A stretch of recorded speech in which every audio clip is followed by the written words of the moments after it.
their own. McCutcheon is a New Jersey-based artist who began her formal training at Fisk University in the 1960s. There she learned under the tutelage of painter David Driscoll and sculptor Martin Puryear. Beverly stepped away from her art practice to raise her family, and she's recently rediscovered her practice over the recent years and has found a very warm reception to her work.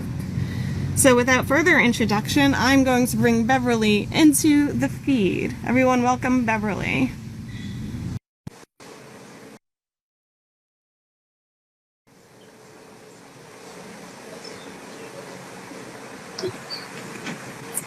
Hi, Beverly.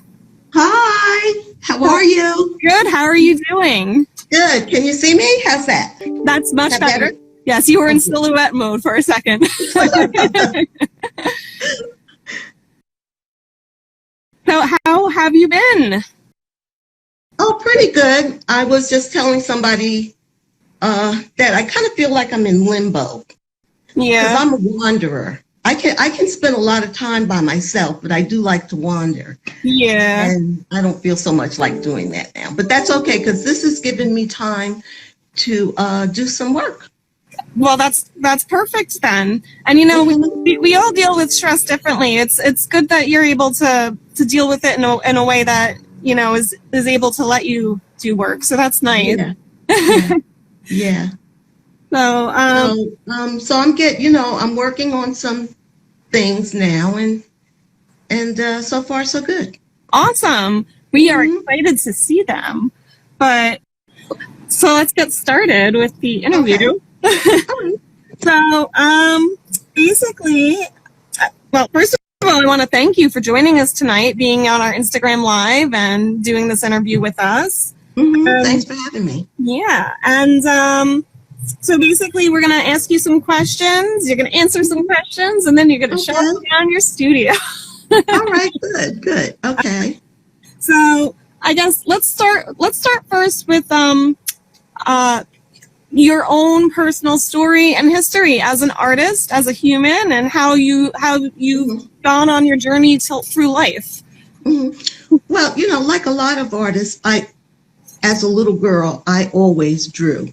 I was always making something, pasting something, tearing up something. And I really think that even when I was a little girl, I liked the collage, the idea of collage, cutting and pasting.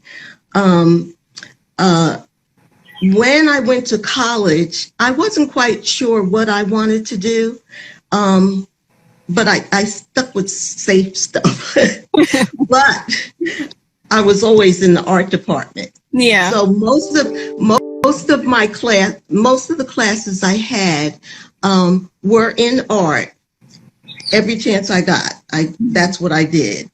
In high school, I also took as many art classes as I could because I was interested in everything. I started out,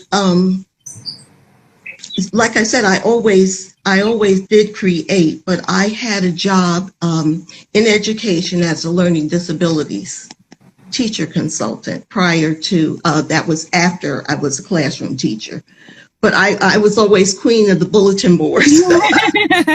In my school, everybody wanted me to help them with the bulletin boards, but I always had a really cool one. I would help them, but was never as good as the one outside my room. Nice. So I was in education until I retired in 2013.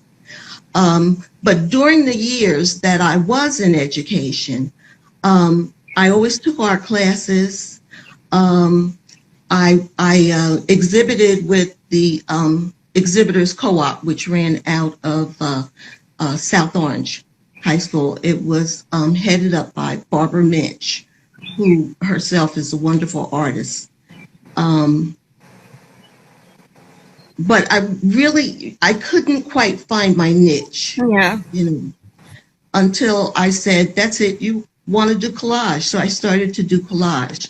So going to the critiquing class every week was a difficult thing because you can't take loose pieces of paper, so I sort of dropped out of the critiquing class because of that reason. And it wasn't until I retired that I really, really began my artwork. Because you had all that extra time. Oh yeah. Yeah. Oh yeah. But I always did something. But when I retired, I really did something, and then I couldn't stop, as we can see. Because I started really working later in life. Everybody has a head start on me, I guess, but I don't care. I do what I do because I love it. Everyone gets at different times too, It's all about the journey. Right. But you've produced so much work since you've started. You have a large collection of work. Yeah. And it's growing. It's growing. Every now and then I veer away from the collage because I also love assemblage, which I'll show you some later when we get to that. So I actually wanted to ask you about your process in making your collage pieces. So with your Wallflower series, you the portraits, the faces, they're drawn. Yes. And one of my questions I had for you was, do you draw the faces first and then create the pods and the collage work around the faces, or do you work with the patterns first and then create their faces based off of the material? I think that first I draw a face. First I find expressions that I really, really like. Unusual, not your basic, that thing. But a really cute expression or a pensive expression that I really like. I might see them in magazines, and I'll take the magazine expression and maybe change the nose, change the eyes, but keep that expression. So it's usually the drawing that comes first. Now, I have a book in which I've drawn all types of shapes for the pods. And I look at the shapes for the pods, and then I decide who I want to go in that pod. Yeah. And then I make up a whole story, the whole thing going, she's sitting on the beach, that kind of thing. Yeah. And I'll match the face with the position of the pod. And could you tell us more about the pods? What do the pods symbolize? The pods are a cover-up. Most of us women don't like what we see in ourselves. And I've heard women say, well, if I lost some weight, maybe he'd like me. But my idea is, it's not what's out here that makes the person. It's what's in here. Yeah. And it's what you see when you look in their eyes. You can tell a lot about a person's soul when you look into their eyes and not concentrate on body parts. So that's where the pod idea came in. I don't want my viewer to, concentrate on the arms, the legs, the butt, the boobs, the what have you. You can look at the pods, like I've said many times before, and you can decide what position the body might be inside, but you don't know what size that body is. Yeah. I want my viewer to look for the beauty in the expressions. Very nice. So, and it's so funny, I had these questions typed in a format and I just got ahead of myself. That's okay. That's quite all right. I feel like we're going backwards a little bit now. I apologize for that. That's okay. So talk to me more about your education background and your background as a mother and how that influenced your work moving forward. Oh, okay.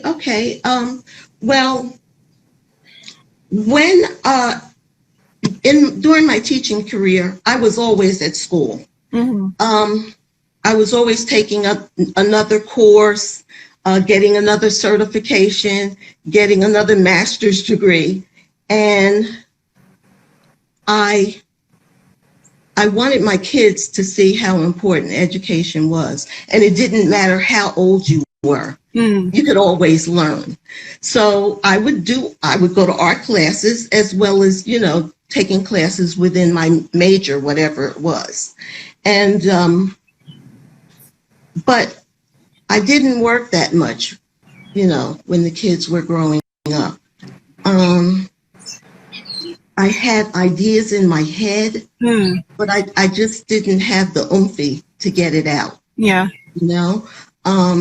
I tried painting for a while, and but I realized painting really isn't me. And when I show you some of my work, I'll show you some pictures of some of the paintings I did.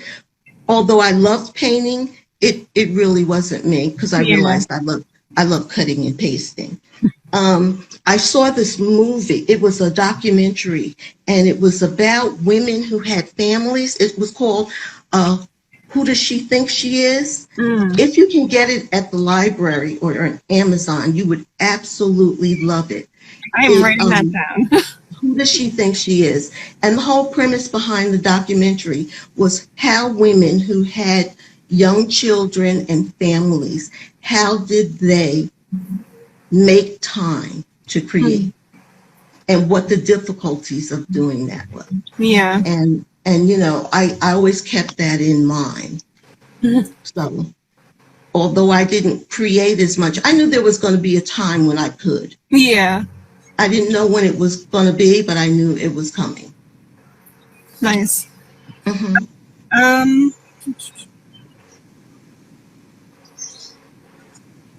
Did you have like a particular aha moment that came to you when you were like, I'm ready to get back into it? Or like, did it just slowly progress over the years?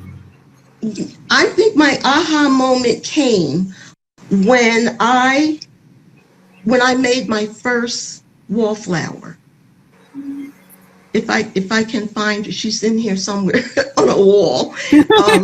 When I made my first wallflower, I said, oh my goodness, I love this, and I'm going to keep it up. I always supported other artists. I was on the board of 1978 Arts Gallery in South Orange, Maplewood. And I was on the board. I loved curating. I would put shows together and help the other artists who were on the board. I would help them out, when I could with their shows. So during the time that I was there, I do believe I curated 3 shows. And in one of my shows, Bisa Butler was in one of the shows. I met her years ago when she was so young. I think we were at Bloomfield College. And when I was asked to curate a show, she popped right in my head. So, I chose Bisa and a couple more artists that I thought would really meld good together, and it turned out to be a good show. But I'm not so much into curating as I am into creating. Now that aha moment came when I took a piece of leather that my sister gave me. Bless her, she helps me so much with my work. I took a piece of leather that she was making earrings with, and she cut a big old hole in the middle of this long, thin piece of black leather. And I said, oh, can I have that? And she said, yeah, take it. And I said, a face could go right in that hole right there. Nice. And I drew a face and I put it in there. And then I started embellishing that big piece of leather with things that I cut out of the magazine. And but I hadn't started using the wallpaper yet. The background were pictures of x-ray flowers that someone had x-rayed. Oh wow. And they were really like see-through. They looked like thin fabric. So I cut those out. I used that for the background. And when I put a gloss medium over it, the flowers turned a light color blue, and that was it. I said, oh, now what? And so then that was when the idea of creating a series called Wallflowers. I said, well, what will I use as a background? I don't want to keep cutting flowers out of magazines. Yeah. So I said, oh, I know, discontinued wallpaper. And then I can try to make the theme of the wallpaper fit with what I'm trying to say. Yeah. And I thought in the beginning I was going to use vintagey looking wallpaper. And I did a few of them with vintagey, but then I just sort of said, I'll just take whatever interests me and use that. And that was when I said, okay, this is it. I'm making a whole bunch of these. And at first I said, I'm tired of drawing these faces, but I couldn't stop because I do like to draw. And could you tell us more about the Wallflowers series? Because there's just so much involved in them, and I know there's like each one has a story behind it, and they're just so involved. And I just like, as an overall I guess descriptor to describe what the series means and says to its viewer, what could you say to us about that? What it means to me, it's like a dedication to everybody who feels that they don't fit in. I always felt like I was on a different beat, and I always felt like I really didn't fit into where I was, so I would try to blend in with my background. I've told us this story once before about when I was in high school. I went to an all-girls high school, and whenever they had dances, they would import the boys from St. Benedict's and Seton Hall Prep and whatnot. But no one would ever dance with me. Then I would stand way in the back. I think I was afraid to dance with anybody. I don't even know if they saw me. So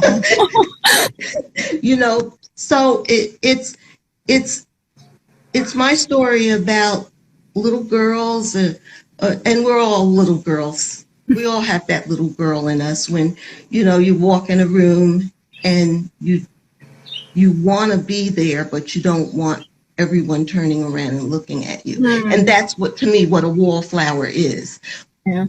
But there's a beauty about everybody that you can't help foreseeing them if you look at them and not at the accoutrement. And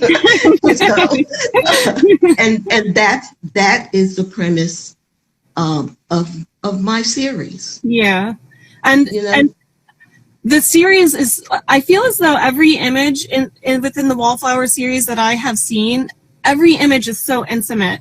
And when I've seen your work, I always envision it very tiny, and you have to look in. But then when you see it in the real world, it's so much larger than that. Yeah. And it takes me by surprise because it's so intimate. Yes. And I don't know. I just love that about that series. It feels like I'm enveloped in each story. Oh, and I wanted to know if you could go into like how you develop a story for each one. If you wanted to give us like a for example. Oh, sure. The names. I don't name them until basically I'm done. Yeah. And I just keep looking at them. Sometimes names pop out, and I say, "Oh, I wonder what that means." All of my wallflowers, all of them have names that have definite meanings. When you talked about looking at them and them being intimate, the Winona is she's the one with the feather and the bottle caps that I collected all off the ground. She's in the vase, right? Yeah, she's in a big urn. Yes. Yeah. And she's in like a big urn. And I just ran all over looking for things to adorn her with. And I don't know if our Native Americans think it's appropriate for her to have a crown of bottle caps, but it signifies that the Native American is everywhere, everywhere. And so I collected bottle caps. Everywhere I go, I get a bottle cap and put it in my pocket, or somebody would hand me one, and then I'd hammer it flat to make her crown. So, so you had an idea of what you wanted for her, and you began collecting based off of that idea? After I drew her face. If you look at her face, there's something sad about her, but she's one of my favorites. They're like my girls. But there's something sad in her expression, but she's beautiful. My friend Diane bought the feather from me from one of her travels, and she gave me the feather, and I said, oh, this will be great for Winona. So what I do is I look up the names to make sure the names really fit them. Winona means firstborn daughter in Iroquois language. And, I looked for the decoration that she has. A lot of the stuff, I'll show you part of my stash. Some of the things I've had for ages, and I get really excited when I say, oh, wow, wait, I'm going to put this piece, and then I go dragging stuff out and just to find the right thing. But that's how I named them. I have another one that was sold, and she was one of my favorites, and her name is Kizzy.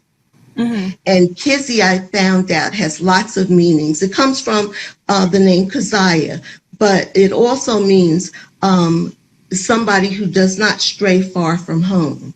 So her background is Twal.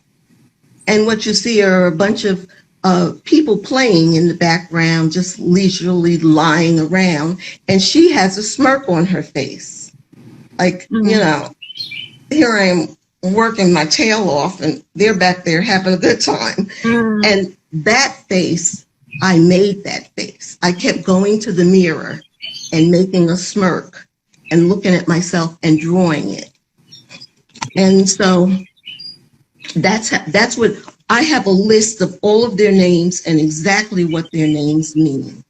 There's one that I did, Sedna, who actually has a story behind her name. The Inuit Indians have a myth whereby Sedna would not leave home. In their culture, after you reach a certain age, you're supposed to get up and get out, go forge your own way. And in the myth, Sedna would not leave home, so her dad took her out into the ocean and dumped her overboard. Oh, and she drowned. Cool story, right? But she wasn't gone, because she came back as a sea urchin. She was beautiful. So around Sedna, I have pieces of coral that I collected on the beach in Aruba. And I sewed all the tiny pieces of coral around her for her crown. And then she has a lace tail made out of really fine lace, because she came from the sea. And she too has an expression on her face of like fear, where she's looking for something. Wow. Yeah. Another thing with your artwork is you have a lot of repeating themes and motifs and materials that you use throughout your work. One of which being leather, and you use the butterfly pattern quite a bit, and the flowers, of course. And I wanted to know if there is a particular meaning or reason behind the recurring materials and imagery that you work with.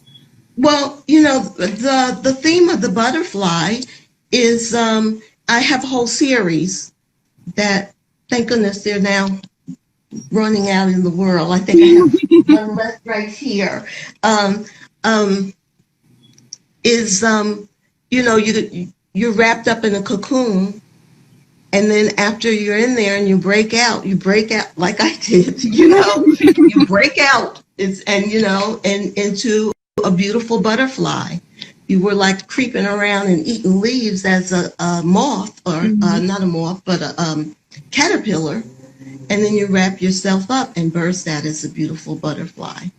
And that's what a lot of little girls do. Yeah. You know, when they get to that awkward stage where the nose is one size, and then all of a sudden they just morph into beautiful young ladies. And so I did a whole series of what I call my butterfly girls, and they all had wings, butterfly wings, and leather. I just love leather. I think I'm going to be a biker girl. I don't know how I'm going to get on the bike, but I have a whole stash of leather here. I get my leather. Leather just feels so good when you cut it. I don't know if you've ever used leather, but when you cut through leather, it's a whole different feeling than cutting through paper or even fabric, because leather is like soft, and just cutting through leather is a great feeling. Do you have to use special scissors for leather? Yeah, I have my special scissors that cost me $85,000 that one of my students into buying, but I'm so glad I bought them because they're really good scissors. I don't know if they're Cutco, but oh yeah, these. I don't even. Oh wait, they are Cutco. Oh, really okay. Good. Nice. And you know, I can sit down and cut out stuff for hours. Cut out little intricate things for hours. I can do that. Yeah. I find it very therapeutic and relaxing. Yeah. I mean, working with your hands, I imagine does that, especially with collage work. And when you're working in your collage work, like, is there like a you have an idea in your head and you're planning it, or do you kind of like play with the materials as you're going and let the materials speak to you as to what the design's going to turn into? More so after I've drawn the face and I've chosen the leather. I think I do it kind of backwards. I kind of try to find the background after I said, I don't care what's going on here. This is the leather and this is the color I'm using. And then I go through my leather set. I have like 85,000 wallpaper books, which I do share and give away after I've taken what I want. But instead of now, I've started making my wallflowers even bigger. So I take the piece of paper, and it's always discontinued. You're not going to see it anymore unless somebody, selling it on sale at some, I don't know what. But since I'm making it bigger, and the average size of the big wallpaper is only like 18 by maybe, I take it to what's her name? Look out. Right. I remember you mentioned her. Was it yes. Tracy something? Oh, and Eva goes to her too.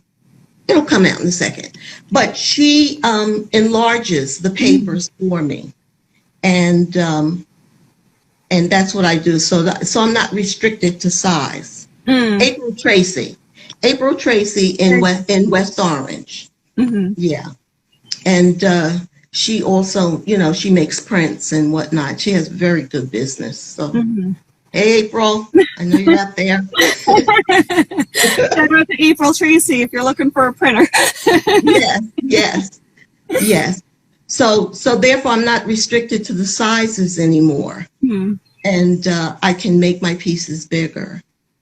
And one of the things that you're doing now with your Wallflower series is originally you'd focus on a single figure, but now you're moving on to multiple figures. Yes. And I see the one behind you that that we have in the show. Yeah, I'll show you a better picture of it in a second. Yeah.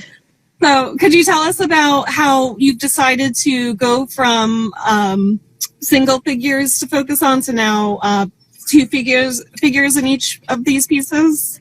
Well, it was just one of those thoughts. I said to myself, why are you just limiting yourself to one figure when you could do more than one? Mm. And so that's when I drew two pods together. And that's the one that's in the show is the first one. And I have one here on the table that I'm playing with now. And who knows, maybe there'll be more of them at some point. Mm. Yeah. Nice. And